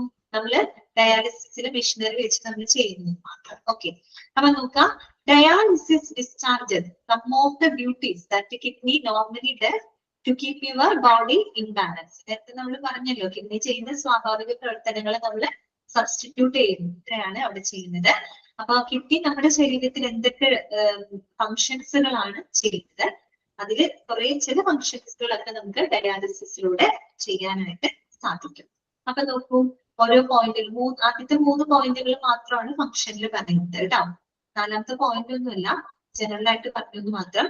ആദ്യത്തെ 3 പോയിന്റ് നോട്ട് ചെയ്ത് വെക്കണം. കിഡ്നിയുടെ ഫംഗ്ഷൻ ആണത്. Okay, properly functioning kidneys prevent extra water, waste and other impurities from filling up in the body കേട്ടോ. ഫില്ലിംഗ് അപ്പ് മീൻസ് കുഞ്ഞു മൂടാന്നുള്ള അർത്ഥമാണ് കേട്ടോ. നമ്മുടെ ബോഡിയിൽ അക്യൂമുലേറ്റ് ചെയ്യാനുള്ള അർത്ഥമാണ്. സോ എന്താണ്, നമ്മുടെ ശരീരത്തിനകത്തുള്ള ഈ പറയുന്ന മാലിന്യങ്ങള് അല്ലെ ഇംപ്യൂരിറ്റീസ്, അതൊക്കെ നമ്മുടെ ശരീരത്തിൽ കുഞ്ഞു കൂടുന്നത് പ്രിവെന്റ് ചെയ്യുന്നത് ആരാണ്? കിഡ്നിയാണ് അല്ലെ. കിഡ്നി എന്ത് ചെയ്യുന്നു? അതിനെ അടിച്ചു മാറ്റും അല്ലെ, അതിനെ എലിമിനേറ്റ് ചെയ്ത് കളയുന്നു അല്ലെ. അപ്പൊ അതിലൂടെ കിഡ്നി എന്ത് ചെയ്യുന്നു? ഇവന്റെ extra water, waste and other impurities filling up in the body, നമ്മുടെ ബോഡിയില് അത് കുഞ്ഞു കൂടുന്നത് ഒഴിവാക്കുന്നു. ഓക്കെ, അടുത്തത് 2ാമത്തെ point. They also help to control blood pressure and control the levels of chemical elements in the blood. These elements may be sodium and potassium കേട്ടോ. 2ാമത്തെ ഫംഗ്ഷൻ എന്താ പറയുന്നത്? It help to control the blood pressure അല്ലെ. നമ്മുടെ ശരീരത്തിലെ രക്തസമ്മർദ്ദം നിയന്ത്രിക്കാനായിട്ടും എന്ത് സഹായിക്കുന്നുണ്ട്? കിഡ്നി സഹായിക്കുന്നുണ്ട് അല്ലെ. അതുപോലെ തന്നെ it controls the level of chemical elements in the blood. നമ്മുടെ ബ്ലഡിനകത്ത് കെമിക്കൽ എലിമെന്റ്സ് എന്ന് പറയുമ്പോൾ നമ്മുടെ ശരീരത്തെ ബ്ലഡിനകത്തുള്ള ധാതു ലവണങ്ങള്, സോഡിയം, പൊട്ടാസ്യം അല്ലെ, ഇങ്ങനെയുള്ള ധാതു ലവണങ്ങളെയൊക്കെ എന്താണ് ലെവലുകൾ കൺട്രോൾ ചെയ്ത് നിർത്തുന്നതും ആരാണ്? ഈ പറയുന്ന കിഡ്നിയാണ്. അപ്പൊ അതിൽ ഇംബാലൻസ് വരുമ്പോഴാണ് നമ്മുടെ ബ്ലഡ് പ്രഷറിലൊക്കെ ചേഞ്ചസും മറ്റും വരുന്നത്. കിഡ്നി ഫെയിലിയർ ആയിട്ടൊക്കെ വരുന്ന സമയത്ത് ബ്ലഡ് പ്രഷർ പൊതുവെ കൂടുതലായിരിക്കും, BP കൂടാൻ ചാൻസ് ഉണ്ട്. സോ ഇത് എന്തുകൊണ്ടാണെന്ന് വെച്ചാൽ ഇത് controls level of chemical elements in the blood. നമ്മുടെ ബ്ലഡിനകത്തുള്ള കെമിക്കൽ എലിമെന്റ്സുകളുടെ ലെവല് കൺട്രോൾ ചെയ്യും. കെമിക്കൽ എലിമെന്റ്സ് എന്ന് പറഞ്ഞാൽ ഇവിടെ ഉദ്ദേശിക്കുന്നത് നമ്മുടെ ബ്ലഡിനകത്തുള്ള ധാതു ലവണങ്ങൾ കേട്ടോ. സോഡിയം, പൊട്ടാസ്യം ഒക്കെയാണ് ഇവിടെ ഉദ്ദേശിക്കുന്നത്. 3ാമത്തത്, kidneys even activate a form of vitamin D that enhances the absorption of calcium. നേരത്തെ പറഞ്ഞിരുന്നു നമ്മുടെ കാൽസ്യം, നമ്മുടെ വിറ്റാമിൻ ഡി, കാൽസിഫെറോൾ എന്നാണ് പറയുന്നത്. നിങ്ങൾ പറയില്ലേ, സൂര്യപ്രകാശത്തിൽ നിന്നൊക്കെ നമുക്ക് ലഭിക്കുന്ന ഒരു വിറ്റാമിൻ ആണ് അല്ലെ വിറ്റാമിൻ ഡി എന്ന് പറയുന്നത്. വിറ്റാമിൻ ഡിയുടെ ഡെഫിഷ്യൻസി കൊണ്ട് ഒരുപാട് പ്രോബ്ലംസ് ഉണ്ടാവും, ഒത്തിരിയേറെ പ്രോബ്ലംസ് ഉണ്ടാവും ഇന്നത്തെ മിക്കവാറും ആളുകളിലൊക്കെ വിറ്റാമിൻ ഡി മിക്ക ഡോക്ടേഴ്സ് നമ്മളോട് ചെക്ക് ചെയ്യാനായിട്ട് പറയും. വിറ്റാമിൻ ഡി ചെക്ക് ചെയ്യാൻ പറയും. കാര്യം എന്താ, ഡിയുടെ കുറവുകൊണ്ട് ഒരുപാട് ഇഷ്യൂസുകൾ വരും. ഓക്കെ, അപ്പോ ഇത് മെയിനായിട്ട് സൂര്യപ്രകാശത്തിൽ നിന്ന് കിട്ടുന്ന ഒരു വിറ്റാമിൻ ആണ്. ഓക്കെ, വിറ്റാമിൻ ഡി എന്ന് പറയുന്നത് കാൽസിഫെറോൾ എന്നാണ് അതിന്റെ ഒരു സയന്റിഫിക് നെയിം കേട്ടോ. ഓക്കെ, നമ്മുടെ ബോൺസ് അല്ലെ, നമ്മുടെ ബോൺസ് ടീത്ത്, ഇതിന്റെ ഒരു ഹെൽത്തിന് ഏറ്റവും അത്യാവശ്യമായിട്ടുള്ളൊരു വിറ്റാമിൻ കൂടിയാണ് വിറ്റാമിൻ ഡി എന്ന് പറയുന്നത്. സോ അപ്പൊ ഇത് പറയുന്നത് kidney activated form of vitamin D that enhances the absorption of calcium.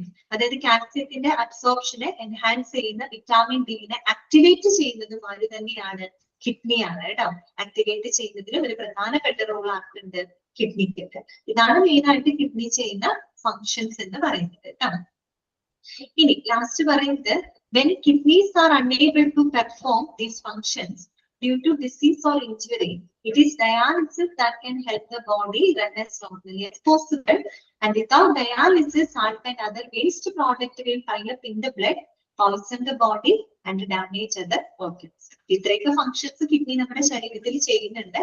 അപ്പൊ എന്തെങ്കിലും തകരാറുകൾ മൂലം ഇവർക്ക് തകരാറ് സംഭവിച്ചു കഴിഞ്ഞാല് ഇത്തരം വേസ്റ്റുകൾ നമ്മുടെ ശരീരത്തിൽ അടിഞ്ഞുകൂടൂല. അപ്പൊ അങ്ങനെ വരുന്ന സമയത്ത് ഡയാലിസിസ് കൊണ്ട് അല്ലാതെ നമുക്ക് പിടിച്ചു നിൽക്കാൻ പറ്റില്ല. ഡയാലിസിസ് ഉപയോഗിച്ചുകൊണ്ട് മാത്രമേ നമുക്ക് മുന്നോട്ട് പോകാൻ പറ്റുള്ളൂ. ആ സമയത്ത് നമ്മൾ ഡയാലിസിസ് ചെയ്തില്ല എന്നുണ്ടെങ്കിൽ ഇങ്ങനെയുള്ള സാൾട്ട്, മറ്റ് വേസ്റ്റ് പ്രോഡക്റ്റുകൾ, എക്സ്ട്രാ ഫ്ലൂയിഡുകളൊക്കെ നമ്മുടെ ശരീരത്തിനകത്ത് കുനിഞ്ഞുകൂടുകയും അതെന്ത് ചെയ്യുന്നു, നമ്മുടെ ബോഡിയെ പോയിസൺ ആക്കുന്നു, മറ്റു പല ഓർഗൻസുകളെ ഡാമേജ് ആക്കുകയും ചെയ്യും. അതോടുകൂടി രോഗിയുടെ അവസ്ഥ എന്താണ്, മോശമായി മാറും അല്ലെ. ഓക്കെ, ഇപ്പൊ ഡയാലിസിസ് ഇല്ലാതെ നമുക്ക് മുന്നോട്ട് പോകാനായിട്ട് പറ്റില്ല കേട്ടോ, തീരെ കിഡ്നി തകരാറിലാവുന്ന സാഹചര്യം. ഓക്കെ, അപ്പൊ ഇത്രയുമാണ് അവിടെ പറയുന്നത്. ഇങ്ങനെയൊക്കെ കിഡ്നി ചെയ്യുന്ന പല ഫങ്ഷൻസുകളും പലപ്പോഴും നമുക്ക് കിഡ്നി തകരാറ് വരുമ്പോൾ ഡയാലിസിസിലൂടെ അത് സബ്സ്റ്റിറ്റ്യൂട്ട് ചെയ്യേണ്ടതായിട്ട് വരാറുണ്ട്. ഓക്കെ, ക്ലിയർ ആണോ പറഞ്ഞത്? ഇതിന്റെ ഫങ്ഷൻസ് ഒന്ന് പഠിച്ചു വെക്കണം കേട്ടോ. പ്യൂരിഫൈ ദ ബ്ലഡ്, അതുപോലെ helps to control the blood pressure, to control the level of chemical elements. What are the chemical elements? Sodium and potassium. And kidney activate the vitamin D, that enhances absorption of calcium. Okay, these are the main functions of kidney. മനസ്സിലായോ? ഇനി നമുക്ക് മറ്റൊരു പ്രധാനപ്പെട്ട ഒരു ടോപ്പിക്കിലേക്ക് നമുക്ക് കടക്കാം. ഇതിനെ നമ്മള് കിഡ്നി ഡയാലിസിസിനെ പറ്റിയാണ് പഠിച്ചത്. ഡയാലിസിസും രണ്ട് ടൈപ്പ് ഡയാലിസിസ് എവിടേക്ക് ഉപയോഗിക്കുന്നു, കിഡ്നിയുടെ ഫംഗ്ഷൻ, ഇതൊക്കെ നമ്മൾ പഠിച്ചതാണ്. ഇനി നമുക്ക് പഠിക്കാനുള്ളത് ടൈപ്സ് ഓഫ് ഡയാലിസിസ് ആണ് കേട്ടോ. Different types of dialysis. അപ്പോ ശരിക്കും നിങ്ങളുടെ ടെക്സ്റ്റിനകത്തെ ABC എന്ന് പറഞ്ഞു കൊടുത്തിട്ടുണ്ട്. 3 ടൈപ്പ് ആയിട്ടാണ് ഇവിടെ കൊടുത്തിരിക്കുന്നത്. ഒന്ന് ഹീമോ ഡയാലിസിസ്, 2 പെരിറ്റോണിയൽ ഡയാലിസിസ്, പിന്നെ C എന്നും പറഞ്ഞു കൊടുത്തിട്ടുണ്ട്. അത് വന്നിട്ട് CRRT, continuous renal replacement therapy. അപ്പൊ അതിപ്പോ ഒരു ഡൗട്ട് തോന്നുന്നത് 3 ടൈപ്പ് ഉണ്ടോ എന്നൊരു സംശയം തോന്നും. ശരിക്കും 3 ടൈപ്പ് അല്ല, 2 ടൈപ്പ് ആണ് ഉള്ളത് കേട്ടോ. മൂന്നാമത് പറഞ്ഞ ടൈപ്പ് ഉണ്ടല്ലോ, അതൊരു ഹീമോ ഡയാലിസിസിൽ തന്നെ വരുന്ന ഒരു ഭാഗം തന്നെയാണ്. CRRT എന്ന് പറയുന്നത് പ്രത്യേകം എടുത്ത് പറഞ്ഞു മാത്രമേ ഉള്ളൂ, അതും ഒരു ടൈപ്പ് ഓഫ് ഹീമോ ഡയാലിസിസ് തന്നെയാണ്. അപ്പൊ അങ്ങനെ നോക്കുമ്പോൾ ശരിക്കും 2 ടൈപ്പ് ആണ് ഉള്ളത് കേട്ടോ, ഹീമോ ഡയാലിസിസും പെരിറ്റോണിയൽ ഡയാലിസിസും. ഓക്കെ, ആദ്യം പെരിറ്റോണിയൽ ഡയാലിസിസ് അവിടെ നിൽക്കട്ടെ, നമുക്ക് നെക്സ്റ്റ് പഠിക്കാതെ ആദ്യം നമുക്ക് എന്താണ് ഹീമോ ഡയാലിസിസ് എന്നുള്ളത് മനസ്സിലാക്കാം.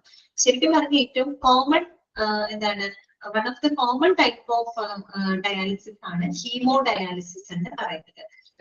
ഹീം എന്ന വാക്ക് എന്തുമായിട്ട് ബന്ധപ്പെട്ടത്? ഹീമോ, ഹെമറ്റോളജി എന്നൊക്കെ പറയുന്നത് എന്തുമായിട്ട് ബന്ധപ്പെട്ടതാണ്? ബ്ലഡുമായിട്ട് ബന്ധപ്പെട്ട വാക്കാണ് അല്ലെ. ഓക്കെ, അപ്പൊ ഹീമോ ഡയാലിസിസിൽ എന്താണ് സംഭവിച്ചിരിക്കുന്നത്? നമ്മുടെ ശരീരത്തിന് ബ്ലഡ് ഉണ്ടല്ലോ, ഈ ബ്ലഡിന് നമ്മുടെ ശരീരത്തിനെ വെളിയിലേക്ക് എടുക്കുകയാണ്. വെളിയിലോട്ട് എടുത്തിട്ട് അവിടെ ഒരു ഡയാലിസിസ് മെഷീൻ ഉണ്ട്. ഓക്കെ, വെളിയിലോട്ട് എടുത്തിട്ട് നമ്മുടെ ശരീരത്തിനകത്തുള്ള ബ്ലഡിനെ മുഴുവൻ നമ്മൾ പുറത്തേക്ക് എടുത്ത് അവിടെ ഒരു ഡയാലിസിസ് മെഷീൻ ഉണ്ട്. അപ്പൊ ഈ ഡയാലിസിസ് മെഷീൻ അകത്ത് ഒരു സ്പെസിഫിക് ആയിട്ടുള്ള ഒരു മെംബ്രെയിൻ ഉണ്ട്. അതിന് നമ്മള് ഡയലൈസർ എന്നാണ് പറയാ. എന്താണ് പറയാ? ഡയലൈസർ. ഇതിപ്പോ ഓർത്ത് വെക്കണം കേട്ടോ, ഡയലൈസർ എന്നാണ് ഇത് പറയുന്നത്. വായിക്കുമ്പോ അതിനകത്ത് വരുന്നുണ്ട്, അത് ജസ്റ്റ് ഞാനത് പറഞ്ഞിട്ട് വായിക്കുകയാണെങ്കിൽ നല്ലതായിരിക്കും. അതുകൊണ്ടാണ് നമ്മുടെ ശരീരത്തിൽ നിന്ന് ബ്ലഡിനെ വെളിയിലേക്ക് എടുക്കുന്നു. എന്നിട്ട് അവിടെ ഒരു ഡയാലിസിസ് മെഷീൻ ഉണ്ട്. ആ മെഷീനകത്ത് ഒരു സ്പെസിഫിക് ആയിട്ടുള്ള ഒരു മെംബ്രെയിൻ ഉണ്ട്. ഓക്കെ, അതിനെ നമ്മൾ ഡയലൈസർ എന്നാണ് പറയാ. അപ്പൊ ഈ ഒരു ഡയാലിസിസ് മെഷീനിലൂടെ നമ്മൾ ബ്ലഡിനെ കടത്തിവിടാണ്. അപ്പൊ ഇത് ഇതിലൂടെ പാസ് ചെയ്യുന്നുണ്ട്, ഡയലൈസറിലൂടെ പാസ് ചെയ്യുന്നുണ്ട്. അപ്പൊ ഡയലൈസറിലൂടെ പാസ് ചെയ്യുമ്പോൾ അതൊരു അരിപ്പ പോലെയാണ് ശരിക്കും. അതൊരു മെംബ്രെയിൻ ആണല്ലോ ഡയലൈസർ. ഈ ഡയലൈസർ എന്ത് ചെയ്യുന്നു? ഇതിലൂടെ കടന്നു പോകുമ്പോൾ ബ്ലഡിനകത്തുള്ള വേസ്റ്റുകള്, മറ്റ് ഇമ്പ്യൂരിറ്റീസുകളെയൊക്കെ അരിച്ചു മാറ്റാണ്. അതിനുശേഷം ഈ ഫിൽറ്റർ ആയിട്ട് വരുന്ന ബ്ലഡിനെ ഇതേ ഡയാലിസിസ് മെഷീന്റെ സഹായത്തോടു കൂടി നമ്മുടെ ശരീരത്തിനകത്തേക്ക് കയറ്റിവിടുക. ഇതാണ് എന്ത്? ഹീമോ ഡയാലിസിസ് എന്ന് പറയുന്നത് കേട്ടോ. അതെ ലിജി, സ്പെഷ്യൽ ഫിൽറ്റർ ആണ് കേട്ടോ. ആ ഫിൽറ്റർ എന്ന് പറയുന്നത് ഡയലൈസർ എന്നാണ് പറയാ. ഇപ്പൊ നമ്മുടെ കിഡ്നിക്കകത്ത് ഒരു അരിപ്പയുണ്ട്, നെഫ്രോൺ എന്ന് പറയും, നെഫ്രോൺസ് എന്നാണ് പറയാ. അതുകൊണ്ടാണ് അതിന്റെ പേരൊക്കെ നെഫ്രോളജി എന്ന് പറയുന്നത്. കിഡ്നിയില് ഒരു അരിപ്പയുണ്ട്, ഫിൽറ്റർ ഉണ്ട്, നെഫ്രോൺസ് എന്ന് പറയും. എന്നതുപോലെ ഡയാലിസിസ് മെഷീനകത്ത് ഒരു ഫിൽറ്റർ ഉണ്ട്. ഫിൽറ്ററിനെയാണ് നമ്മൾ ഡയലൈസർ എന്ന് പറയുന്നത് കേട്ടോ. ആ ഡയലൈസറിലൂടെ ബ്ലഡ് കടന്നു പോകുമ്പോൾ അതിലുള്ള ഇമ്പ്യൂരിറ്റീസ് ഒക്കെ അവിടെ അരിച്ചു മാറ്റപ്പെടുകയും അങ്ങനെ പ്യൂരിഫൈ ചെയ്ത് ഫിൽറ്റർ ചെയ്ത ബ്ലഡ് അതേ മെഷീന്റെ സഹായത്തോടു കൂടി നമ്മുടെ ശരീരത്തിനകത്തേക്ക് കയറ്റിവിടുകയാണ് ചെയ്യുന്നത്. ഈ ഒരു ടൈപ്പ് ഓഫ് ഡയാലിസിസ് ആണ് ഇത് ഹീമോ ഡയാലിസിസ് എന്ന് പറയുന്നത്. മനസ്സിലായല്ലോ? അതാണ് അവിടെ എഴുതിയിരിക്കുന്നത് കേട്ടോ. അപ്പൊ നമുക്ക് വായിക്കാം. ദ മോസ്റ്റ് HD എന്നാണ് ഷോർട്ട് ആക്കി പറയുന്നത്. അടുത്ത ഷോർട്ട് ഫോം പഠിച്ചു കേട്ടോ. ഹീമോ നമ്മള് ARF, AKI, ESKD, അടുത്തത് HD. HD എന്താണ്? ഹീമോ ഡയാലിസിസ് കേട്ടോ. Okay, the most common type of dialysis is haemo dialysis. അല്ലെങ്കിൽ ചോദിക്കാം കേട്ടോ, അണ്ടർലൈൻ ചെയ്ത് വെക്കാം. ഏറ്റവും കോമൺ ടൈപ്പ് ഓഫ് ഡയാലിസിസ് ഏതാണ്? ഹീമോ ഡയാലിസിസ് ആണ്. ഇനി എന്താണ് ഹീമോ ഡയാലിസിസ് എന്ന് അവിടെ പറഞ്ഞിട്ടുണ്ട്, മാർക്ക് ചെയ്ത് വെക്കാം കേട്ടോ. Hemodialysis is a method in which a dialysis machine and a special filter called an artificial kidney or dialyzer is used. Important ആണ് കേട്ടോ.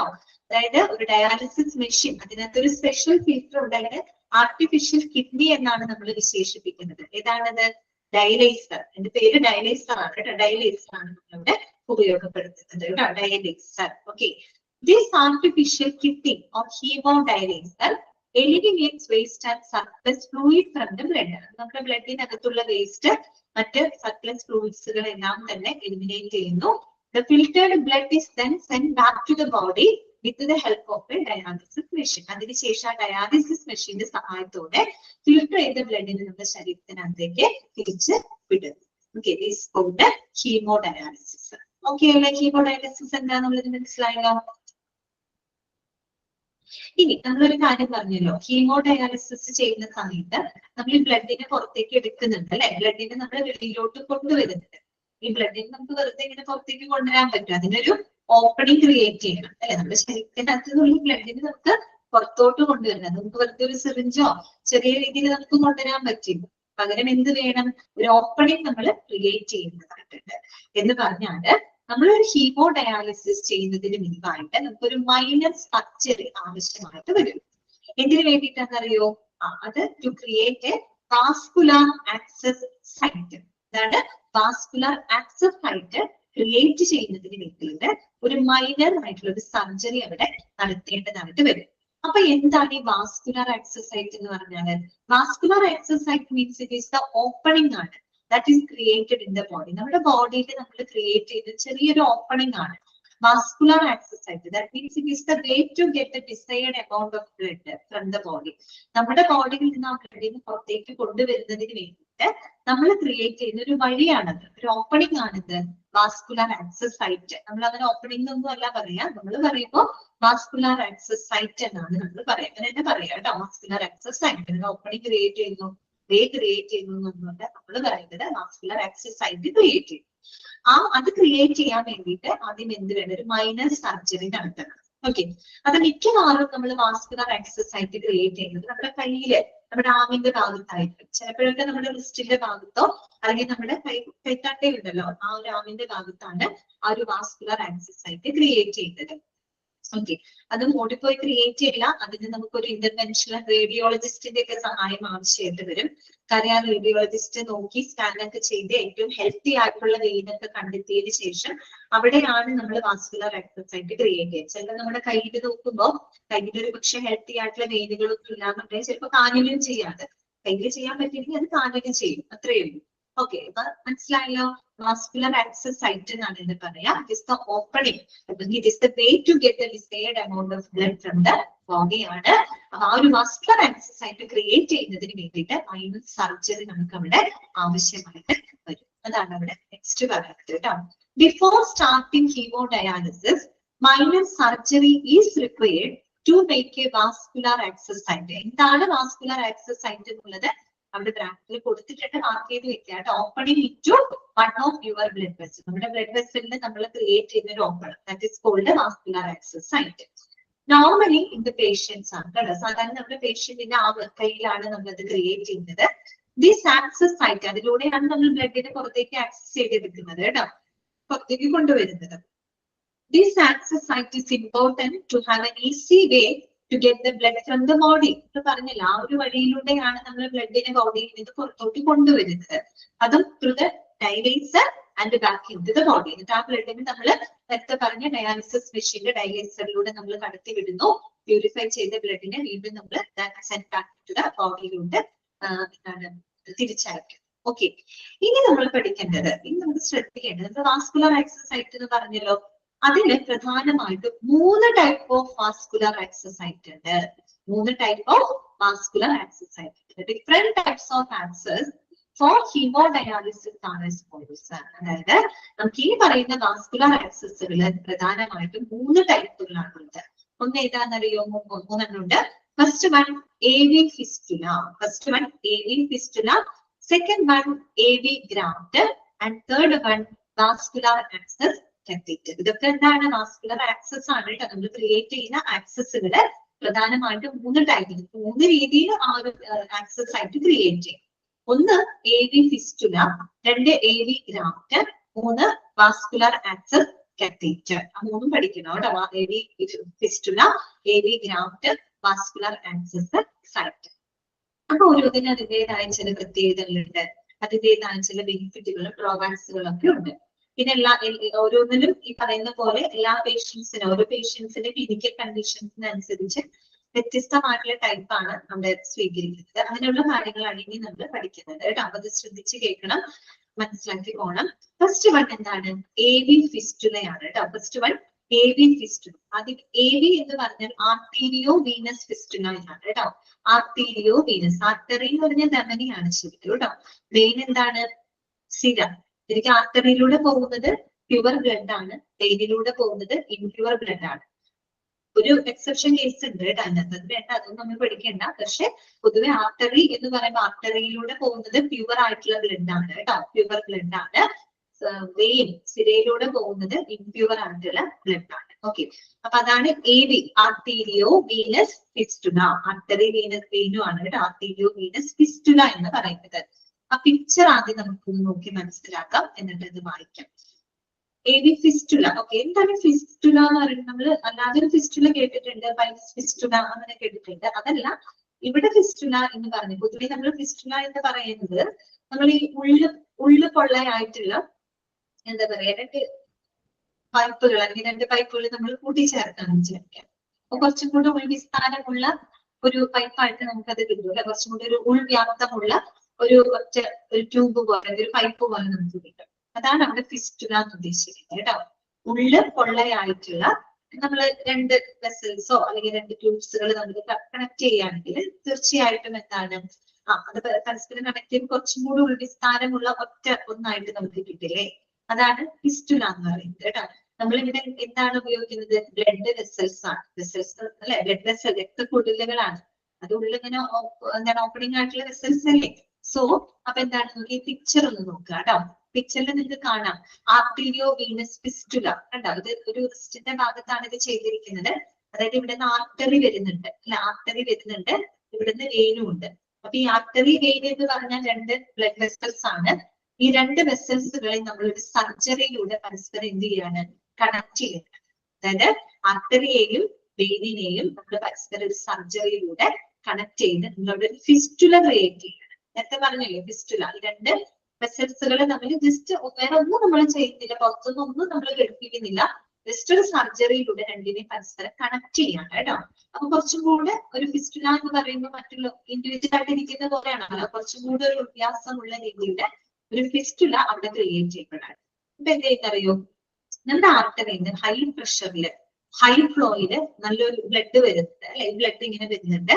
അപ്പൊ നമ്മൾ എന്ത് ചെയ്യും, നമ്മൾ ഡയാലിസിസ് മെഷീൻ ഉണ്ടല്ലോ, ആ ഡയാലിസിസ് മെഷീനെ നമ്മൾ ഈ ഫിസ്റ്റുലയുമായിട്ട് കണക്ട് ചെയ്യും. ഇതാണ് നമ്മുടെ വാസ്കുലർ ആക്സസ് ആയിട്ട്. ഇവിടെ നിന്നാണ് നമുക്ക് ആവശ്യമായിട്ടുള്ള ബ്ലഡ്, ഇതിലൂടെയാണ് നമ്മൾ ബ്ലഡിനെ ശരീരത്തിന്റെ വെളിയിലോട്ട് എടുക്കുന്നത് അല്ലെ. അപ്പൊ നമ്മൾ എന്ത് ചെയ്യും, ഡയാലിസിസ് മെഷീനെ നമ്മൾ ഇവിടേക്ക് കണക്ട് ചെയ്യും, അതായത് ഈ ഫിസ്റ്റുലയുമായിട്ട് കണക്ട് ചെയ്യും. അപ്പൊ എന്ത് സംഭവിക്കും, ആർട്ടറിയിൽ ഇങ്ങനെ ബ്ലഡ് ഹൈ ഫ്ലോയിൽ വരുന്നുണ്ട്, ഇത് ഫിസ്റ്റുലയിലേക്ക് എത്തുന്നു. അത് നേരെ എവിടേക്കാണ് പോകുന്നത്, ഡയാലിസിസ് മെഷീനകത്തേക്കാണ് പോകുന്നത്. ഡയാലിസിസ് മെഷീനകത്ത് ഡയാലിസർ ഉണ്ട്, അതിലൂടെ കടന്നു പോകുമ്പോൾ ബ്ലഡ് അവിടെ ഫിൽട്ടർ ചെയ്യപ്പെടുന്നു. ദെൻ പ്യൂരിഫൈ ചെയ്ത് വരുന്ന മറ്റേ ഡയാലിസിസ് മെഷീനിൽ നിന്ന് പ്യൂരിഫൈ ചെയ്ത് വരുന്ന ബ്ലഡിനെ നമ്മൾ ഇതേ ഫിസ്റ്റുലയിലൂടെ തന്നെ ശരീരത്തിനകത്തേക്ക് തിരിച്ചെന്ന് കയറ്റി വിടുകയാണ്. ഇത് ഇങ്ങനെ കണ്ടിന്യൂസ് ആയിട്ട് നടക്കണം. പറയുമ്പോൾ എളുപ്പമാണെങ്കിൽ അത്യാവശ്യം പെയിൻഫുൾ ആയിട്ടുള്ള ഒരു കാര്യമാണ് കേട്ടോ. ഓക്കെ, അപ്പൊ ഇതാണ് സംഭവം.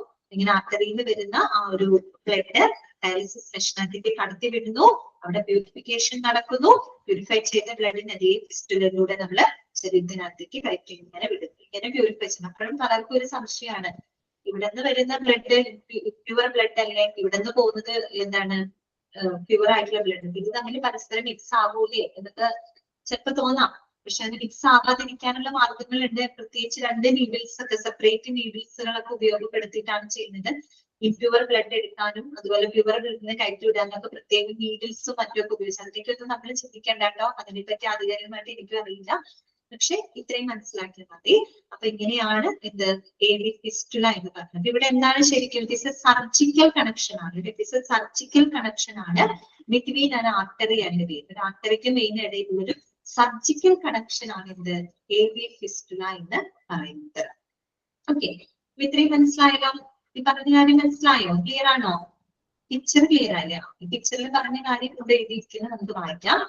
AV fistula is a surgical connection between an artery and vein. വേറെ ഒന്നും നമ്മൾ ഫോറിൻ സബ്സ്റ്റൻസ് ഒന്നും നമ്മൾ അതിനകത്ത് ഇൻസേർട്ട് ചെയ്യുന്ന, ജസ്റ്റ് ഒരു ആർട്ടറി ആൻഡ് വെയിനെ നമ്മൾ എന്ത് ചെയ്യുന്നു, സർജറിയിലൂടെ പരസ്പരം കണക്ട് ചെയ്യുന്നു.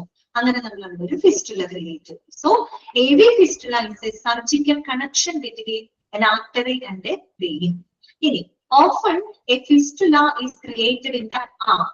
If the arteries in the arm are not large or healthy enough, it can also put in the leg. Okay, നമ്മൾ പറഞ്ഞല്ലോ സാധാരണ നമ്മൾ ഫിസ്റ്റുല ക്രിയേറ്റ് ചെയ്യുന്ന പിക്ചറിലാണെങ്കിലും നമ്മുടെ കയ്യിലാണ് ഇത് കാണുന്നത്, ആമിന്റെ ഭാഗത്താണ്, ആമിനാണ് കാണുന്നത്.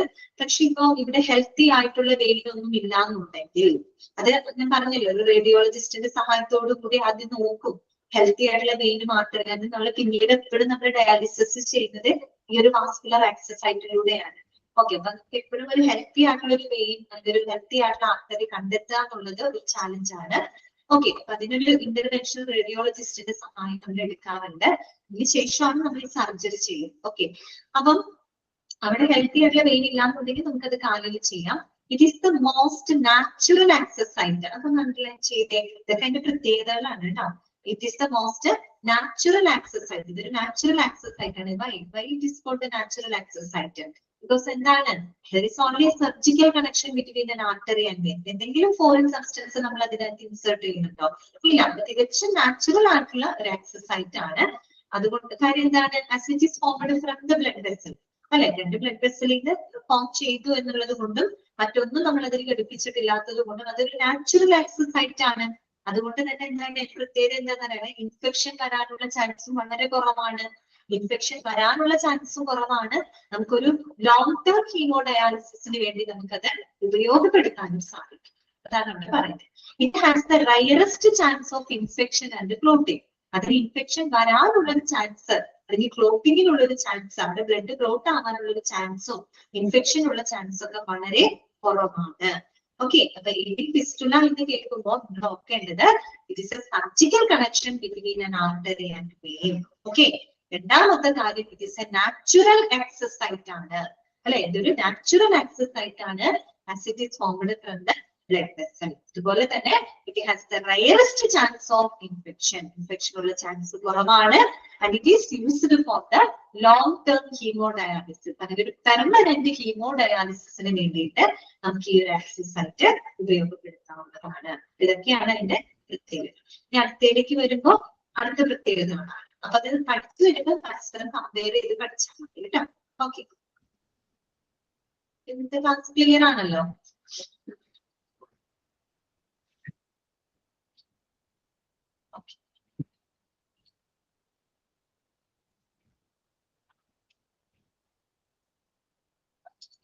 അങ്ങനെയാണെങ്കിൽ ക്ലാസ് വൈൻഡപ്പ് ചെയ്യാം കേട്ടോ. ഇത്രയും ഭാഗങ്ങളൊക്കെ നല്ലോണം വായിച്ച് മനസ്സിലാക്കാം. ഓക്കെ, അപ്പൊ നമുക്ക് നെക്സ്റ്റ് ക്ലാസ്സിൽ കാണാം കേട്ടോ. വേറെ ഡൗട്ട്സ് ഒന്നും ഇല്ലാന്ന് വിചാരിക്കുന്നു കേട്ടോ. ഓക്കെ അല്ലേ? Next class. Thank you. Okay, Miss. Thank you.